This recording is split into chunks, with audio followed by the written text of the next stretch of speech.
for a win to increase their chance at the FedEx Championship. And with that, we want to welcome in actor Josh Duhamel, who just finished walking 9 holes with the feature group at the 3M Open. All right, Josh, look, you've had a busy day so far. You even told me you haven't had a chance to shower yet, but you still look great. Just want you to know that. Yeah, I woke up a little late.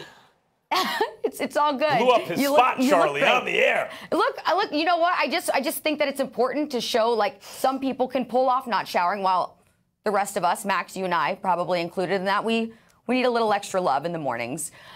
So, Josh, yes, something very cool is you are one of the only people, aside from the athletes and the staff, who have been allowed inside of the tournament's bubble. So what's it been like to be on site thus far? Well, it's a little eerie because you're used to seeing golf with the roaring crowds and just sporting events in general, I think, have changed. But it's just so much fun to watch these guys play. It really is, and watch these guys strike the ball. I just actually watched Dustin take a 9 on 18, and that was rough.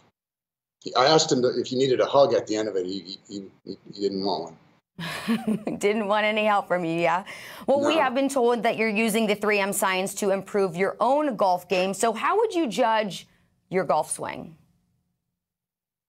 Yes, I have. I've spent the last few weeks here learning all about what 3M's doing and the convergence of science and golf. And I've learned all about abrasives and adhesives and microspheres and all the technology that actually goes into a golf club that you would never even realize. But not only that, they're just doing a lot for the communities. You know, there's been a lot happening here in Minneapolis, and I love what they're doing for the Twin Cities.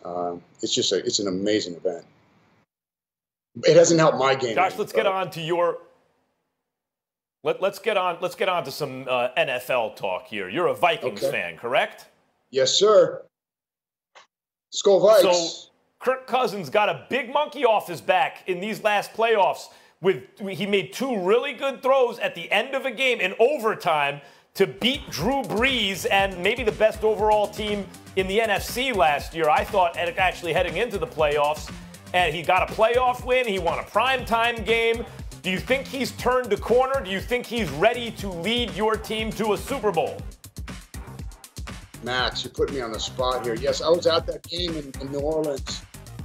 It was unbelievable. I was also at the game a couple years earlier, the Minneapolis Miracle. So it's fun to watch. My problem with it is yes, he's a good, solid quarterback. I just want him to follow it up a little bit the following week. I felt like the next week he didn't play well. It wasn't entirely his fault, but I think he's a good, solid quarterback. Can we win a Super Bowl with him? We'll see. So Dalvin Cook's a holdout, right? And we've seen in recent years running backs who are paid by their team almost always lives to regret it. It's still early in Ezekiel Elliott's contract, we'll see. But generally, it's been a bad idea to pay running backs. And yet, Dalvin Cook is so important to the offense. What do you think the Vikings should do about Dalvin Cook? I think we got to pay him, no? I mean, he's one of the few home run hitters in the league. I love the guy, and I don't know if I agree with you completely. I do think that you need a strong running game, especially the way Zimmer coaches with that stout defense, solid running game. We got a 1-2 punch with him and Madison, so I think that we should pay him. I really do. But who am I to say? Josh, you definitely need a running game. I'm just saying needing a running game and paying a star running back before you absolutely have to are 2 different things. These guys are getting drafted. They're getting 4 good years out of them. They're franchising them a couple times, and then they're letting them walk. I mean, that seems to work. But maybe Minnesota has to pay Dalvin Cook if he's holding out.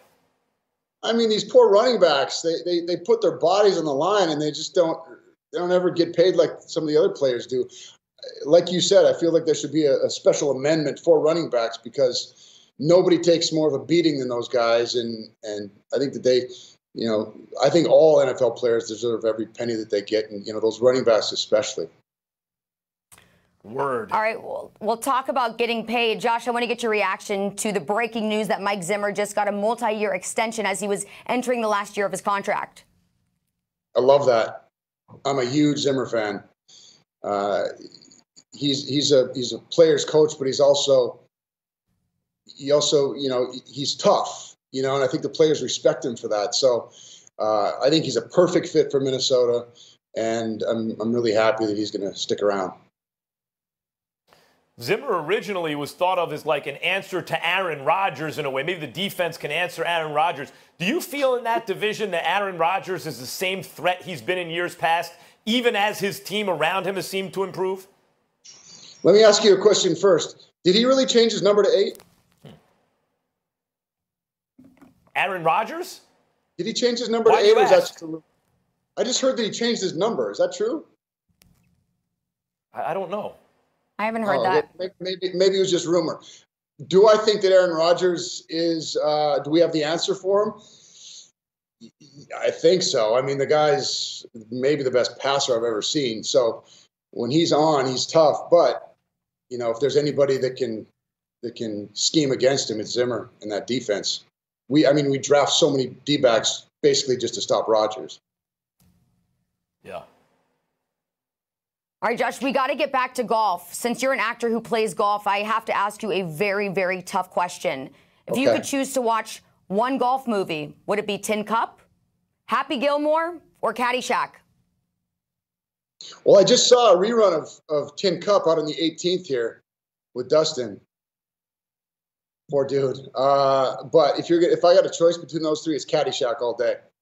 Caddyshack all day. Max, which one would you pick? I don't know if you're allowed to say anything other than Caddyshack. Yeah. I would choose Happy Gilmore. Kind of have to. Also a good movie, but I mean, Caddyshack is, Bill Murray is just amazing in that movie. Maybe it depends on your age group. That could be a possibility. I just love Adam Sandler, so I have to go with Happy Gilmore. But Josh, thank you so much for your time. Be sure to tune in to the PGA Tour Live to watch all the stars competing this week at the PGA Tour's 3M Open. And Josh, best of luck to you. Hope you have a little time to yourself after you get off the show with us, and have fun. I will. I'm headed to the cabin. I'll be out there if you guys need anything. Need some firewood? Good to see I got you. All right. Thank you so much. All right. We still have more to come here on First Take.